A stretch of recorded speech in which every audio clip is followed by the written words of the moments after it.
গত 2 থেকে 3 দিন ধরেই আওয়ামী অনুসারীরা সমাজ পাতা গরম করে ফেলেছে শেখ হাসিনার ফিরে আসার সংবাদে। সম্প্রতি ভারতের একটি গণমাধ্যম আওয়ামী লীগের এক শীর্ষ নেতার বরাত দিয়ে খবর প্রকাশ করে, খুব দ্রুতই শেখ হাসিনা বাংলাদেশের প্রধানমন্ত্রী হিসেবেই দেশে প্রবেশ করবেন। তবে কোন হিসাব নিকাশের ভিত্তিতে তাদের এই মন্তব্য, তা নিয়ে অনেকেই হাস্যরসাত্মক কথা বলেছেন, কিন্তু বাস্তবতা বলছে ভিন্ন কথা। আসুন জেনে নেই কিসের আভাসে আওয়ামী লীগের এমন স্বপ্ন।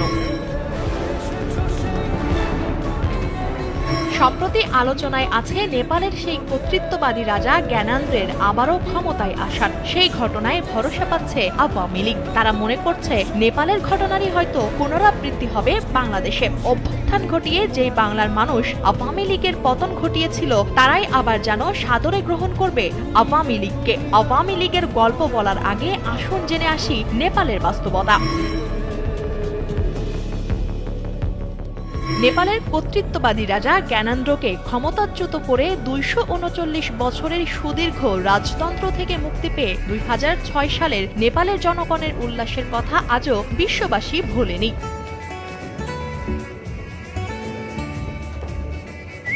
এই ঈদে জুয়েলারি ক্লোদিং এ বিকাশ পেমেন্টে ডিসকাউন্ট।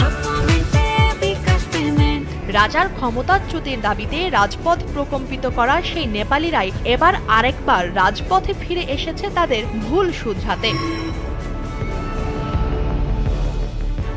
তাদের দাবি, নেপালে আবারও রাজতন্ত্র চাই। অথচ আপন ভাইকে খুন করে ক্ষমতায় আসা রাজা জ্ঞানেন্দ্র ক্ষমতায় এসেই চরম কর্তৃত্বপরায়ণ হয়ে ওঠেন। ক্ষমতা নির্বিঘ্ন করার জন্য শুরুতেই সংসদ বিলুপ্ত করেন, তারপর একে একে গণতন্ত্র নিষিদ্ধ, রাজনীতিবিদ ও সাংবাদিকদের জেলের অন্ধকার প্রকোষ্ঠে ভরা, যোগাযোগ ব্যবস্থার বিচ্ছিন্নকরণ সহ জরুরি অবস্থা জারি করে সেনাবাহিনীর কঠোর ব্যবহার সবই করেছেন এই জ্ঞানেন্দ্র। মানুষ ক্ষুব্ধ হয়ে 2006 সালে রাস্তায় নেমে আসে। সব শ্রেণী পেশার মানুষের সেই অমোঘ চাওয়া পূরণ করতে প্রচন্ড আন্দোলনের মুখে পদত্যাগ করতে বাধ্য হন অত্যাচারী রাজা জ্ঞানেন্দ্র। তার 2 বছর পর সংসদের সর্বসম্মতিক্রমে চিরতরে বিলুপ্ত হয় 239 বছরের কলঙ্ক নেপালের রাজতন্ত্র। আনন্দ উল্লাস আর খুশিতে ঘুঙুর পায়ে সেদিন হিমালয় কন্যা খ্যাত নেপাল নেচেছিল।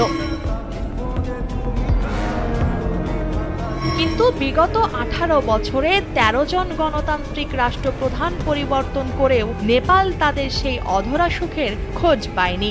দেশ নিমজ্জিত হয়েছে ব্যাপক দুর্নীতি আর অপশাসনে। চারদিকে ছড়িয়ে পড়েছে অর্থনৈতিক মন্দা। নেপাল জুড়ে চলছিল হাহাকার। দেশে খুন, ধর্ষণ, চুরি ডাকাতি আর রাহাজানি দিনকে দিন যেন বেড়েই চলেছিল। গণতন্ত্রের সব ধরনের মন্ত্র ফুঁকা শেষ করে নেপাল আজ ক্ষান্ত।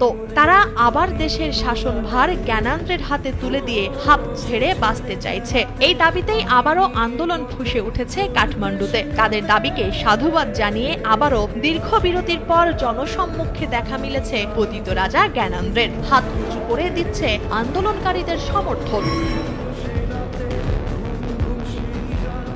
যদিও আমাদের আলোচনার বিষয় নেপাল নয়, বাংলাদেশ। রাজতন্ত্র না হলেও এদেশ থেকে কিছুদিন আগে বিদায় নিয়েছে 16 বছরের স্বৈরতন্ত্র। জুলাই আন্দোলনে পিষ্ট হয়ে ক্ষমতা ছেড়ে ভারতে আশ্রয় নিতে বাধ্য হয়েছেন সাবেক প্রধানমন্ত্রী শেখ হাসিনা। গতকালকে ভারতের সবচেয়ে বড় পত্রিকা টাইমস অব ইন্ডিয়া বড় করে একটি সাক্ষাৎকার ছেপেছে। সেখানে ফলাও করে লিখেছে, শেখ হাসিনা আবারও ফিরবেন প্রধানমন্ত্রী হয়ে। এরপরও জনমনে আলোড়ন তৈরি হয়েছে। সত্যি কি শেখ হাসিনা ফিরবেন? আর যদি ফেরেনও, তবে কি তিনি জনগণের সমাদর পাবেন, নাকি পড়তে হবে প্রচন্ড জনরোষের মুখে? তবে দেশের যা পরিস্থিতি, তার সাথে নেপালের কিছুটা মিল পাওয়া যাচ্ছে। যে হারে চুরি, ডাকাতি, হত্যা, ধর্ষণ আর প্রশাসনিক বিচ্ছিন্নতা সারা দেশে ছেয়ে গেছে, শেখ হাসিনা সমাদর পেয়েও যেতে পারে।